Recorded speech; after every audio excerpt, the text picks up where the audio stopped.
পাঞ্জাব সরকার কৃষককে বলেছিল তোরা আন্দোলন কর, তোদের টাকা পয়সা, খাওয়া দাওয়া, থাকা, তেল খরচ সব কিছু দেবো, উপরন্তু আন্দোলনে কেউ মারা গেলে 2, 3, 4, 5 লাখ করে টাকাও দেবো। তাহলে এই আন্দোলন আমাদের হবে, হওয়া দরকার আছে না নাই? কিন্তু আমাদের আন্দোলনের পাশাপাশি সর্বপ্রথম এই আন্দোলনটা হওয়া দরকার যে কৃষক বন্ধুদের ঘরে পাঞ্জাব সরকার যেমন সাথ দিয়েছিল, এ রাজ্য সরকার আপনি তো বলেছিলেন বিজেপিকে রুখতে আমায় সাপোর্ট করো, বিজেপিকে রুখতে মুসলমান সাপোর্ট করেছে না করেনি? অতএব তোমাকে সাথ দিতে হবে, আমাদের থাকা খাওয়া, তেল, গাড়ি ভাড়া, লড়াই, খরচ সব কিছু তোমায় দিতে হবে। আমরা যদি কেউ মরে যায় তার ক্ষতিপূরণ দিতে হবে এবং আমাদের পক্ষ থেকে তোমাকে সুপ্রিম কোর্টে কেস করতে হবে। যদি তামিলনাড়ুর সরকার 5% মুসলমান, সে সরকার করতে পারে, আপনি কেন করবেন না? এটা বলা দরকার আছে না না? এত বড় বড় আন্দোলন হচ্ছে, এ কথা কখনো কেউ বলছে? আরে এদেরকে নাবানু হয়েছে, নাবা নেবি আন্দোলনটাকে করে গুলিয়ে গুলিয়ে চাকরির বিষয়টাকে লোক ভুলিয়ে দেয়। ইসলামের ওপরে রাগ আসার কারণটা বুঝতে পারছেন তো নাকি? ইসলাম দাসত্ব প্রথার বিরুদ্ধে, ইসলাম গোলামি প্রথার বিরুদ্ধে, ইসলাম জুলুমের বিরুদ্ধে, ইসলাম রেপিস্টদের বিরুদ্ধে, ইসলাম সন্ত্রাসদের বিরুদ্ধে, ইসলাম খুনিদের বিরুদ্ধে, ইসলাম দোষদ্রোহীদের বিরুদ্ধে, ইসলাম যারা নারীদের উপরে জুলুম করে তাদের বিরুদ্ধে, যারা এতিমদের মাল ছেড়ে জুলুম করে অত্যাচার করে, ইসলাম তাদের বিরুদ্ধে। তাই ইসলামকে কখনো ফিরাউন মেনে নিতে পারেনি, নমরুদ মেনে নিতে পারেনি, সাদ্দাত মেনে নিতে পারেনি, হিটলার মেনে নিতে পারেনি, বুশ মেনে নিতে পারেনি, চিঙ্গিস খান মানতে পারেনি, হযরত আকবর মানতে পারেনি। আজকেও পৃথিবী জুড়ে কিছু জালিম চরিত্রহীন শাসক হয়েছে, তারাও ইসলামকে মেনে নিতে পারছে না। তাই ইসলামের মাদ্রাসাগুলো ভেঙে দাও, ইসলামের মসজিদগুলো বন্ধ করো, আজান বন্ধ করো, মুসলমানদেরকে তার দ্বীনের কাছ থেকে সরাও। এর জন্য তারা আপ্রাণ চেষ্টা করছে, কিন্তু এটা নতুন তো নয়, এর আগেও ছিল। কিন্তু দুঃখ এক জায়গায়, সেদিন ইসলামকে যারা ভালোবাসতো তারা এখান থেকে ভালোবাসতো। আর আমার ঘরের ছেলে ইসলামের দাবিদার, চাঁদ রাত্রিরে ফাংশন দিচ্ছে, আমার ঘরের ছেলে ইসলামের দাবিদার, ঈদ উপলক্ষ করে ফাংশন দিচ্ছে, গান দিচ্ছে, মেলা দিচ্ছে, আমার ঘরের উম্মত দাবিদার, তারা ঈদ রোজা উপলক্ষ করে বেঈমানদের নিয়ে একসাথে সব হই হই করতেছে। তাহলে বলুন আমাদের উপরে আল্লাহ লানত হবে না হবে না? কথা বলেন ভাইরা আমার। অন্যায় শাসকের বিরুদ্ধে হক কথা বলা হলো সব থেকে বড় জিহাদ। জোরে বলুন সুবহানাল্লাহ। হক কথা বলতে হবে না হবে না? কিন্তু মনে রাখবেন, এই ঘোলা পানিতে নতুন করে মাছ ধরার জন্য আবার একদল মুনাফিক নেমেছে। শুনছেন তো? আমার কথা বুঝছেন না বোঝেন না? হ্যাঁ, ওয়াকাফটা কি জানেন?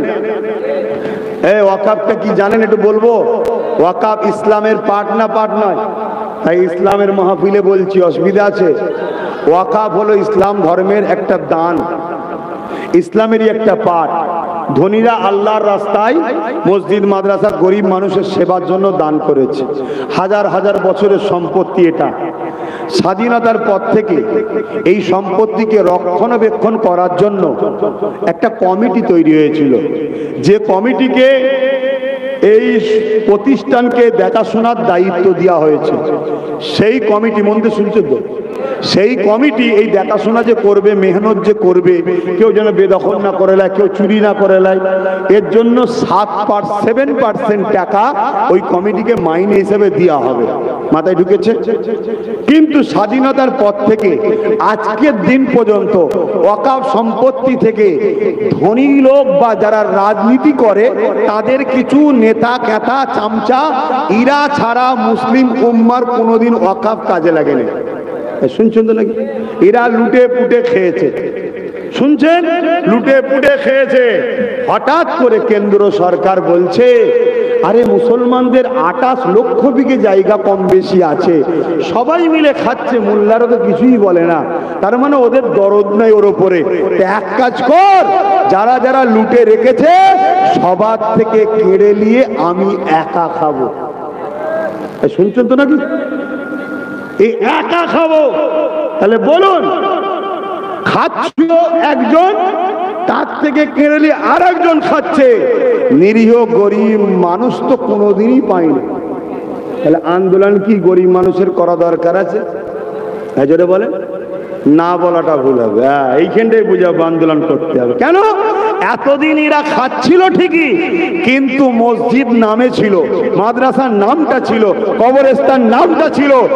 কেন্দ্র যে ভয়ানক ষড়যন্ত্র করেছে, শুধু খাবে তা নয়, ওটাকে আমাদের নয় ওদের করে নিয়ে একেবারে শেষ করে দিতে চাইছে। কথা মাথায় ঢুকছে? তাহলে এটা অন্যায় করছে না, করে নে? তাই আমাদেরকে এই কালা কানুন আইন যেটা হয়েছে, আইনের অস্ত্র দিয়ে কেটে ভারতের সংবিধানকে মর্যাদা দিয়ে গণতান্ত্রিক প্রক্রিয়ায় এর বিরুদ্ধে আমাদেরকে লড়াই করতে হবে, ঠিক না বেঠিক? কিন্তু এর বিরুদ্ধে লড়াই করে আইনকে বাতিল করে ৭৭ বছর যারা খেয়েছিল তারা খাক, এটা চান? তাদের থেকেও কাটতে হবে না? আমি 10 বছর আগে থেকে বলছিলাম কাঁড়, তুই 10 বছর আগে কেড়ে নিতিস, তাহলে আজকে কি বিজেপি এই সাহসটা পেত? কথা মাথায় ঢুকছে? তাহলে এর থেকেও কাটতে হবে, এর কালা কানুনকে বন্ধ করতে হবে এবং এদের থেকেও কাঁড়া দরকার, ঠিক না বেঠিক? আজকে আন্দোলন হচ্ছে, আমার প্রত্যেকটা আন্দোলনকে আমার সাপোর্ট।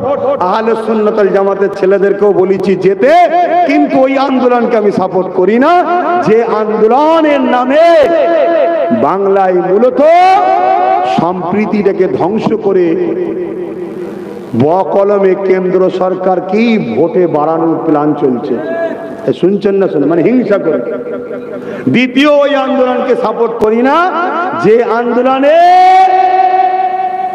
আন্দোলনে কেন্দ্রের কালা কানুনটাকে বাতিল করার জন্য যেমন হচ্ছে, মূলত রাজ্যে যারা করে খাচ্ছে তাদেরকে সাথে করে নিয়ে হচ্ছে। শুনছেন? অসুবিধা হচ্ছে। মুনাফিকের খাতায় নাম যদি থাকে তাহলে তো অসুবিধা হবে। হ্যাঁ, আপনাকে জিজ্ঞেস করছি, আন্দোলনের দরকার আছে না নাই? হাত তুলে বলুন, আছে না নাই? কিন্তু আন্দোলনটা কিভাবে করবেন? হ্যাঁ, কেন কিভাবে করবেন বলুন? আচ্ছা বলুন তো। অনেকে বলছে আরে কেন পারবো না? কৃষকরা যদি তাদের বিলকে বাতিল করাতে পারে, আমরা কেন পারবো না? কথাটা ঠিক না? একদম 100% শিওর কথা, আমি একমত। ওরা যদি পারে কৃষক বন্ধুরা, আমরা কেন পারবো না? কিন্তু কৃষক বন্ধুরা সাকসেসফুল হওয়ার পিছনে একটা ওসিলা ছিল, সেটা কি জানেন? সেই ওসিলাটা হলো পাঞ্জাব সরকার। পাঞ্জাব সরকার কৃষককে বলেছিল তোরা আন্দোলন কর, তোদের টাকা পয়সা, খাওয়া দাওয়া, থাকা, তেল খরচ সব কিছু দেবো, উপরন্তু আন্দোলনে কেউ মারা গেলে 2, 3, 4, 5 লাখ করে টাকাও দেবো। তাহলে এই আন্দোলন আমাদের হওয়া দরকার আছে না নাই? কিন্তু আমাদের আন্দোলনের পাশাপাশি সর্বপ্রথম এই আন্দোলনটা হওয়া দরকার যে কৃষক বন্ধুদের ঘরে পাঞ্জাব সরকার যেমন সাথ দিয়েছিল, এ রাজ্য সরকার আপনি তো বলেছিলেন বিজেপিকে রুখতে আমায় সাপোর্ট করো, বিজেপিকে রুখতে মুসলমান সাপোর্ট করেছে না করেনি? অতএব তোমাকে সাপ দিতে হবে। আমাদের থাকা, খাওয়া, তেল, গাড়ি ভাড়া, লড়াই, খরচ সব কিছু তোমায় দিতে হবে। আমরা যদি কেউ মরে যায় তার ক্ষতিপূরণ দিতে হবে এবং আমাদের পক্ষ থেকে তোমাকে সুপ্রিম কোর্টে কেস করতে হবে। যদি তামিলনাড়ুর সরকার 5% মুসলমান, সে সরকার করতে পারে, আপনি কেন করবেন না? এটা বলা দরকার আছে না না? এত বড় বড় আন্দোলন হচ্ছে, এ কথা কখনো কেউ বলছে? আরে এদেরকে নাবানু হয়েছে। নেবি আন্দোলনটাকে করে গুলিয়ে চাকরির বিষয়টাকে লোক ভুলিয়ে দেয়। আমি বুঝি না, আমি ঘাসে মুখ দিয়ে চলি, তাই তো? তোমরা বেশি বোঝো। লাও ওই জন্য চুপ আছি, তো এটা তো চুপ আছি, সেরকম কোনো কিছু দেখছে না। মা একটু সামনে পেয়েছি, একটু বলছি, যদি বলেন যে দরকার নেই ছেড়ে দিচ্ছি, ছেড়ে দেবো। বুঝিনি না কেন এত আন্দোলন হচ্ছে? কোন আন্দোলন থেকে আওয়াজ উঠেছে যে 3টে না 4টে এমপি ভোট দিতে যায়নি, তাদের বিরুদ্ধে রাজ্য সরকারের ফয়সালা কি জানতে চায়? একবারও কেউ জিজ্ঞেস করেছে 230 উপরে এমএলএ, আপনার 230টা এমএলএ, 28-30টার উপরে এমপি, কম বেশি যা আছে, এবং আপনি নিজে একটা বিল পাস করে, নিন্দা বিল পাস করে পুরো বাংলার পক্ষ থেকে সবাই মিলে গিয়ে সুপ্রিম কোর্টে একটা একটা করে কেস করতে দরকার আছে না? না, কেউ বলছে? কেউ বলছে না? বন্ধু বলবে না। হ্যাঁ, দাড়ি থাকলে মুসলমান নয়, টুপি থাকলে মুসলমান নয়। এরা নতুন করে নেবেছে, এদেরকে নাবানো হয়েছে, এদেরকে বলা হয়েছে যা 3 লাখ লিজা, 5 লাখ লিজা, 10 লাখ লিজা, 20 লাখ লিজা, প্রোগ্রাম কর। আর ওর মধ্যে আমার একটা দুটো লোক রাখবি, তারা উঠে একটু বলে দেবে আমাদের সঙ্গে দিদিমণি আছে, আর আমরা মুসলমান। আরে খুশিতে নরে তকবীর, আল্লাহ আকবার, জিন্দাবাদ, হ্যান ত্যান আছে। যখন পাঞ্জাব সরকার যেভাবে কৃষকদের সাথ দিয়েছিল, আপনিও দেন, ঝগড়া করছি না, দেন। তাহলে বাংলা থেকে 1 কোটি মুসলমান র্যালি শুরু করবে দিল্লি অভিযানে, তার সামনে আমি দাঁড়াবো, রাজি আছি। যদি মুদির গুলির বুলেট লাগে আমার সিনায় প্রথম লাগবে, কিন্তু আপনাকে সাথ দিতে হবে যেভাবে দিয়েছে। দেন, কেন আপনি তো বলেছিলেন বিজেপিকে রুখতে আমাকে দরকার, কি বলেছেন না বলে? আর আমার কওমের মানুষ নবীর বংশের আওলাদকে গাল দিয়ে বিজেপি রুখবে। কাকে দিয়ে? কি বলে, নাপাক লেগেছে কাপড়ে, মদ দিয়ে ধুয়ে পাক করছে। কথা বুঝতে বোঝেন না? এক বিজেপি এক জালিমকে রুখতে, আর এক জালিমকে বলছে খাও, সাথ দাও। এ পাগলামি করে আজকে ওষুধ ভালোভাবে হচ্ছে তো নাকি? হ্যাঁ, এর পরও বাঁচার রাস্তা এখনো আছে। 1 মাসের মধ্যে বিল রুখে দিয়ে যাবে, 1 মাসের মধ্যে, চ্যালেঞ্জ করছি। কিন্তু যে তাকে ধরবো সেটাই তো সলিড নয়। শুনছেন না, শোনেন না? কাকে নিয়ে লড়বো আমি? কাকে নিয়ে লড়বো? কার কথা বলবো? 10 বছর ধরে গাল খেচ্ছি আমি। তো যাক, আল্লাহ আমাদেরকে হেদায়েত করুক। যদি বুঝার হয় এখনো সময় আছে, সবাই মিলে ধরো, সবাই মিলে ধরো। তোমাকে আমরা ভালোবাসি, তুমি আমাদের ভালোবাসো। বিপদের দিনে সাথ না দিলে প্রেম থাকে কেমন করে? কি হ্যাঁ ভুল বলছি? কত আপনি দরদি। রেড রোডে চলে এলেন আমাদের নামাজে মহিলাদের যাওয়া হারাম, কিন্তু আপনাকে এত ভালোবাসি, আমরা আল্লাহর বিরুদ্ধে গেছি, আপনার বিরুদ্ধে যাইনি। আপনি আমাদের জান, এখন বাঁচান, বলবেন না? একটা ছোট্ট কথা বলে যাচ্ছি, যদি এখান থেকে পরিবর্তন হও তো ভালো, আর নাই বাচ্চাগুলোর জন্য কাফন ঘরে কিনেলাম, আগামী দিন কাফন পাবে না। প্যালেস্টাইনে যেমন কাফন পাই না, তোদের বাচ্চারা কাফন পাবে না। হ্যাঁ, অনেক বলেছি, অনেক বুঝিয়েছি, অনেক কিছু আমাকে লকআপ দেওয়া হয়েছে, কি না করতে বাদ দিয়েছে। হ্যাঁ, নিজের মায়ের পেটের ভাইটাকে তোমাদের জন্য 42 দিন জেল খাটিয়েছি। কি দরকার ছিল না ওসাদের যাবার? আমার মতো পীর সেজে বা পীরের জাদা হয়ে গদিতে বসে বাংলার অলিতে গলিতে জলসা করতো, মানুষ হাতে গুজে গুজে টাকা দেয়, ও করতে পারতো, কিন্তু না। করেছিলাম, আজকে ও একানা থেকে যদি ওর পাশে 40-50 থাকতো, 50টা কেস এমএলএর পক্ষ থেকে হতো। একটা সাধারণ মানুষ কেস করা আর 50টা এমএলএর কেস করা এক হতে পারে না। কিন্তু জাতি, আহারে, 500 টাকায় আমার মা বিক্রি, 1000 টাকায় আমার ইমাম বিক্রি, আর লাখ টাকায় আমার পীর জাদা বিক্রি, মাওলানা বিক্রি, হয়ে গেছে, খেল শেষ। কিন্তু আমি আবার বলছি, তাহলে কি এই জায়গায় কোনো উপায় নেই? কে বলেছে উপায় নেই? মায়ুসি ইসলামে কুফরি, মায়ুসি ইসলামে কি কুফরি। কেউ যদি বলে আর কিছু করার নেই, কে বলেছে এই মায়ুসি হওয়া ইসলামে নিষেধ?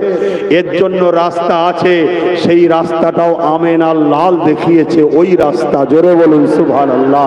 কোন মূল্যবান হিসাবের রাস্তা নয়, একটাই রাস্তা, মুস্তাফা জানের রহমতের দেখা রাস্তা আছে। 1450 বছর পর ভারতবর্ষে কি ঘটবে সেটাও হুজুর দেখিয়ে দিয়ে গেছে। ওই রাস্তা ধরো, বিজয় তোমাদেরই হবে। জোরে বলুন সুবহানাল্লাহ, আরো চিৎকার দিয়ে বলুন সুবহানাল্লাহ। ইয়া রাসূলুল্লাহ, তো ভাইয়ের আমার, ভুল আমায় বুঝবেন না। বড় বেড়ালিয়ে 2 তারিখে 3 তারিখেই আমার বাড়িতে মিটিং করেছিলাম। সমস্ত আমার আহলে সুন্নাত ওয়াল জামাতের নেতৃত্ব দেখেছি, সবাইকে বলেছি মা বোন বাপ ভাই সবাইকে সজাগ করো। প্রথম তো শুরু আমিই করেছি, সব জায়গায় বলে দিয়েছি করো। কিন্তু দুঃখের বিষয় এই জায়গাটায় যে আপনারা মূল পয়েন্টটা ধরছেন না কেন? আপনারা ধরুন যে আপনি কেস করুন, আপনার এমএলএদের কেস করান, আপনার এমপিদের কেস করান, এবং আপনি পাঞ্জাব সরকারের মতো আমাদের সাথ দিন। আপনি যদি ওই কালা কানুনকে অপছন্দ করেন, এই ভাই সংবিধানের পক্ষে যদি বিল হয় মানা দরকার আছে না? না, এই বিলটা মানছেন না কেন? বিরুদ্ধে, তাহলে রাজ্য সরকারকে তো জিজ্ঞেস করা দরকার এটা সংবিধানের পক্ষে না বিরুদ্ধে।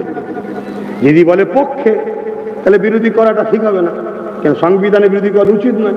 আর যদি বলে বিরুদ্ধে, বিরুদ্ধে যখন, তাহলে আপনি সংবিধানকে বাঁচাবার স্বার্থে হলেও করছেন না কেন?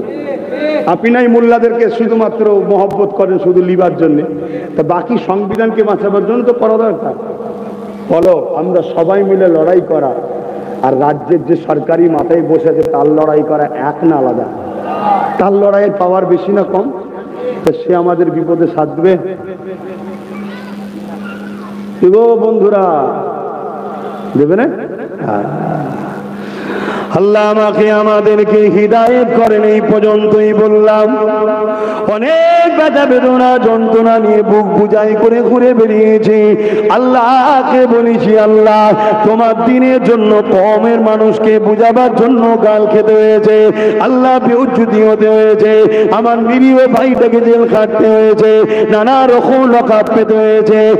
আল্লাহ এ বিচার তোমার কাছে দিলাম, ফাইসাল্লাহ তুমি করো।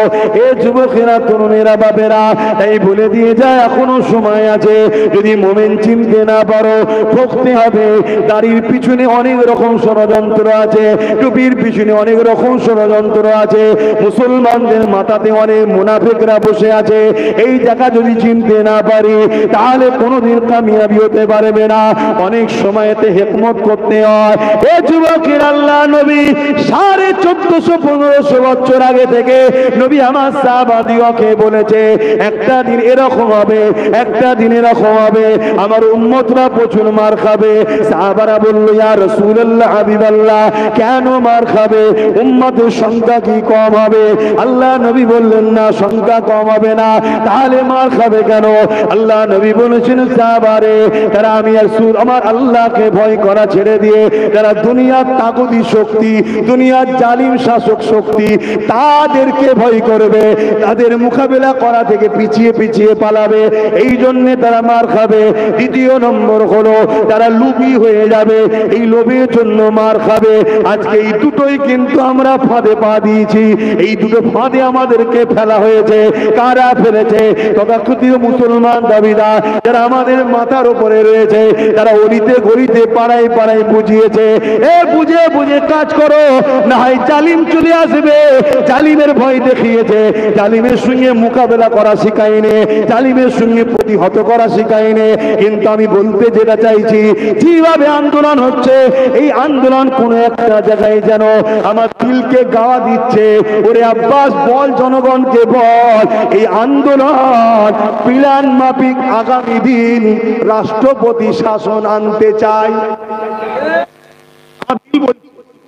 আর বলছে মানুষকে জানা, এই আন্দোলনের নামে মূলত রাষ্ট্রপতি শাসনকে আনার একটা প্ল্যান চলছে। কেন? রাষ্ট্রপতি শাসন না আনতে পারলে হনুমান বাংলায় ঢুকতে পারবে না। শুনছেন তো নাকি? এই জন্য রাষ্ট্রপতি শাসন নিয়েছে, সব কিছু নিজেদের হাতে, তুই যেখানেই টিপিস যাবে হনুমান। বুঝতে পারছেন না? তাহলে আন্দোলন করতে হবে না? হবে না? আমি আন্দোলনের বিরুদ্ধে বলছি না, আন্দোলনের সিস্টেমে আন্দোলন করতে হবে। কেন? কেন আমার হিন্দু ভাইয়েরা আমাদের সাথে নাই? কেন আমার আদিবাসীরা আমাদের সাথে নাই? কেন দলিতরা আমাদের সাথে নাই? এই আন্দোলন কি শুধু মুসলমানদের? মুসলমানদের নাই, ওয়াকফটা গেছে ঠিক আছে মুসলমানদের, সংবিধান বিরোধী আইন হলো, তো সংবিধানটা কি সবার নয়? তারা নেই কেন আমাদের সাথে?